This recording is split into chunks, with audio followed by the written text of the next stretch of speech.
نحمده ونصلي على رسوله الكريم أما بعد فأعوذ بالله من الشيطان الرجيم بسم الله الرحمن الرحيم وما من دابة في الأرض إلا على الله رزقها ويعلم مستقرها ومستودعها كل في كتاب مبين صدق الله العظيم. سورہ ہود 12 پارا شپږم نمبر آیت دی.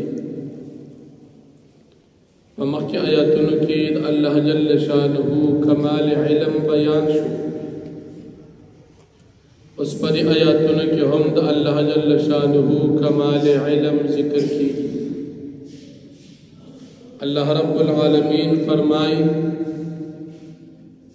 فمقدز مکا سمر مخلوقات تی دی ټولو تا رزق ورکو او د دې ټولو د دنیا زی او د آخرت زی دائمی جن او عارضی جن د دې ټولو زی مات معلوم دی او دا ټول په لوح محفوظ کی موجود دی. اللہ جل شانہ فرمائی په مقدس مکه څومره زنده سر دی دی ټول لبز رزق ورکور. د رزق دا وعده الله پاک د خپل طرف نه د فضل پته ورکړي. الله جل شانہ باندې هیڅوک یو څیز لازم ول نشي، البته الله پاک د خپل طرف نه پزان باندې دا مقرر کړی دا چې زب مخلوق له رزق ورکړي. یو ځل حضرت ابو موسی اشعری رضی الله عنه سره د خپل ملګرو بہر وطلو د ډوډۍ د خوراک ټیم راغی. د خوراک هیڅ قسم انتظام نو دی. حضرت ابو موسی رضی اللہ عنہ نبی علیہ السلام ترو لے گا چمنگ لگ ډوډۍ راکړي. ابو موسی اشعری رضی اللہ عنہ چې دروازې تر ورسېدو نبی علیہ السلام تلاوت کو دا سبق یې لوستو. وما من دابة في الأرض إلا على الله رزقها. ابو موسی اشعری رضی اللہ عنہ چې دا آیت وریدو چې د رزق وعده الله کړی دا واپس روان شو. ملګرو ته وایي چې انتظام کیږي. د ملګرو خیال دا چې دا سړی لاړو نبی علیہ السلام ته ویو. نبی علیہ السلام تو فرمایل چې خوراک در لېږم. لږ ساعت بعد دو کسان راغلل چې یو غټه کاسه خوراک د غوښې او هغې کې ډوډۍ دی ته راوړه. دومره ډېر خوراک یې راوړه چې دی وخوړه او ست بقایا پاتې شو. دې کې څه کسان وي چې دا بقایا به نبی کریم صلی الله علیه وسلم ته واپس ولیږو. دی ټول لاړ هغه خوراک یې ځان سره یوړو. دی ملګرو نبی کریم صلی الله علیه وسلم ته ووی چې تاسو کوم خوراک را لېږلو هغې کې دا زیاتي پاتې شو. نبی علیہ السلام خو فرمایل چې ما خو خوراک نه دي در لېږلی. په دې ځای کې ابو موسی رضی الله عنه فرمایل چې تاسو تلاوت کوو او دا سبق چې تاسو ولوستو نو په دې ځای کې زه پوه شم چې د رزق وعده الله کړې ده. الله به موږ له انتظام کوي. نو الله جل شانه موږ له انتظام. یا بل واقعا مفتی اعظم پاکستان مفتی محمد شفیع رحمت الله علیه ذکر کړی. کله چې موسی علیہ السلام ته الله جل شانه نبوت ورکو وته فرمایل چې تلار شو فرعون ته دعوت ورکړه. نو موسی علیہ السلام سره فکر د دې شو چې زما بیبي د دې د رزق انتظام پسند کیږي. دلته خو زما څوک شتم نه، مال به څوک سره کړي. موسی علیہ السلام ته الله جل شانه وحی وکړ چې ته دا همسا دې کاڼي لرا واچو کاڼي ته را واچولا په کاڼي کې دننه بل کاڼي دې له بیا همسا را واچولا غیر هم را واچولا په کې دننه بل کاڼي چې دریم کاڼي دې همسا را واچولا هغې نه دننه یو چینجي راووتو او د چینجي په خوله کې شنه پاڼه د دریو کاڼو دننه د چینجي په خوله کې شنه پاڼه او دغه چینجي د الله جل شانه ذکر کوي سبحان الذي يذكرني هغه ذات دپاره پاکي ده چې هغه ما یادوي ولا ينساني او هیروي مې نه ويرزقني او مال رزق هم راکوي ويعرف مکاني او زما ځای ورته معلوم دی چې الله جل شانه د درو کاڼو ته نن یو چینجي له رزق ورکوي نو بنده له بیا ولې نه ورکوي الله پاک تمام مخلوقاتو ته رزق ورکوي څومره چې دي په دې کې انسانان کار روزګار کوي دا نور مخلوقات کار روزګار هم نه کوي علم الله رزق ورکوي انسان خود ظاهری سبب ته لاسونه خپې وي محنت مزدوري کوي ځکه رزق ملاوي دا نور مخلوقات خدا سي ظلم نه کوي بیا هم الله جل شانه رزق ورکوي ځکه الله پاک د رزق وعده کړی حالانکه تاسو وګورئ مخکې ارزاني و عمر رزق ملاوي اوس ګراني شو عمر رزق ملاوي کدین آباد ګراني یا ارزاني شي بیا هم رزق ملاويږي دا رزق د بادشاہ په خزانو کې رزق الله جل شانه ورکوي او الله پاک مستقرها و مستودعها الله جل شانه د انسان دائمی جندم پیژني چې دی به همیشه د پاره چرته جنت تک جهنم تا نو د هر یو بنده سي ورته معلوم دي چې دا جنت ته ځي او دا جهنم ته و مستودعها او په دنیا کې دی عارضی جن کوم د هر یو بنده سي الله ته معلوم دي چې دا بنده دلته دا کمال علم یو الله مخلوقات په دنیا کې څومره دي د دنیا په ګډ ګډ کې خوارو او د هر یو د ځای الله پاک دا علم چې دې چرته او بیا چې دا خلق وفات چې دا به چرته دي نو د هر یو کس ورته معلوم دی چې دی به جهنم ته دی ځای دا علم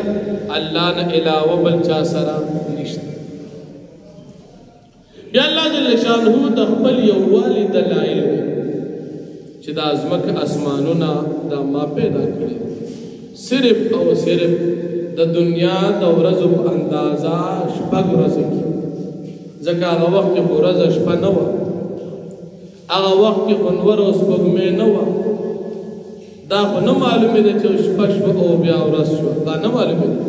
د دنیا د شپږو ورځو په اندازه الله جل شانه دا ټول مخلوقات پیدا کړي ځمکه اسمانونه او څه چې په دې کې دي د اتوار د ورځې نه شروع شو د جمعې په ورځ ختمه شوله په شپږ ورځې کې دا ټوله دنیا چې څومره ښکاري دا ټول یو الله پیدا کړي په دې وخت کې الله جل شانه عرش چې دا په اوبو باندې خو نه دا دنیا یې پیدا کړه او په دې کې دا دومره نعمتونه پیدا کړل د انسان له ورکوي نو د دې مقصد او پیدا څه ده انسان ته وایي چې هر څه درکوم وستا امتحان اخلم لیبلوکم ایکم احسن عملا هر څه به درکوم امتحان به اخلم ګورم به چې په تاسو کې څوک سم کار کوي ښه کار کوي د نیکۍ کوي او څوک د نیکۍ نه رزق الله ورکوي دا بنده تمام ضروریات الله پوره کوي خدا د څه دپاره انسان ته وایي چې ته به زما عبادت کوي نو که چا عبادت وکړو د امتحان پاس او که چا د الله جل شانه مخالفت وکړو نو د نعمتونه حاصل کړل لیکن امتحان کې دی فیل شو بیا دا مشرکان کافران چې سره د دې دومره نعمتونو په دې ته ووایي چې ګورې دنیا کې به تاسو مړه کېږئ او او تاسو با قیامت کی بیا را ژوندي کیږئ نو دوی وی ستا دا خبره سمه نه ده او که قرآن ورته وویل وایي دا خو د جادو خبرې دي پکار دا وه چې دوی د نعمتونو حاصلول نه بعد دا منلې وي چې دا د الله کتاب دی الټه دوی وی دا خو جادو دی ښه نو که عذاب پرې نه راځي الله جل شانه په کافرانو باندې فوراً عذاب را نه ولي څه وخت دپاره د عذاب یو نیټې ته الله رسو کړي نو دوی وی څه چل شوي دی چې د عذاب په موږ نه راځي پکار دا و چې دوی د عذاب یریدلي وي چې عذاب په موږ را نه شي نو دوی ټوکې کوي چې داسې کوم مانع پیدا شو چې موږ نه عذاب بند کړو پکار ده چې په موږ خو دا عذاب راغلی وي الله جل شانه فرمایي ټوکې مه کوئ تاسو باندې به دا عذاب خامخا راځي هیڅوک د عذاب نه بچ کوونکی ستاسو کافرانو دپاره بیا نشته تاسو خو اوس ټوکې کوئ چې عذاب ولې نه راځي خو چې کله راغی نو ګورې بیا به تاسو څوک د عذاب نه خلاص نه کړی شي ځکه بادشاه سره عذاب نو چې بادشاه درته صبر وکړو هغه صبر نه تاسو ټوکې مه جوړوئ بادشاه درته مهلت درکړو هغه مهلت پسې تاسو خندا مه کوئ پسې د دې چې تاسو سبا په عذاب کې گرفتار شئ نو ګورې بیا به خلاصېدو سبب نه وي نو الله جل شانه فرمایي وما من دابة في الأرض أو نشتر هز قسم زندہ سرپس مکہ باندی إلا على الله رزقها مگر پا اللہ پاک باندی دا غیر رزق دی خدا رزق اللہ پا خپل فضل ورکی دا چاپی سزور نشتا ویعلم اللہ پاک فیگی پی جنی مستقر رہا زید قراری یعنی دائمی وطن ومستودعها او زید امانت یعنی عارضی وطن کلن فی کتاب مبین دا ڈولرز محفوظ دی فلوح محفوظ کی دا ڈولرز موجود دی هو الذي دال وهو الذي دال لا پاک غزات تے خلق السماوات والارض پیدا کړی د اسمان او زمکه فی ستة ایام پشپکو رزو کی وکان عرشه علی الماء او بدا وقت د الله پاک او عرش په اوبو باندې لیبلوکم نعمتنا دید پاردر کی چستاس امتحانو کی ایکم احسن عملا چکم جو پتا سکی عمل کون کے دی ولئن قلتا او کچرتو او فرمائے پیغمبر علیہ السلام دی کافرانو تا انکم مبعوثون من بعد الموت یقینا تاسو پاس ولشی پس دمرگ پا قیامت کے لیقولن الذین کفروا وخام خاوی بکافران ان هازا ند دا قرآن استادا خبرا الا سحر مبین مگر دروغ کاردی جادو کاردی ولئن اخرنا عنهم العذاب او کچر منگستکو دی کافران نعذاب الى امت معدودت تریو نیٹے مقرر پوری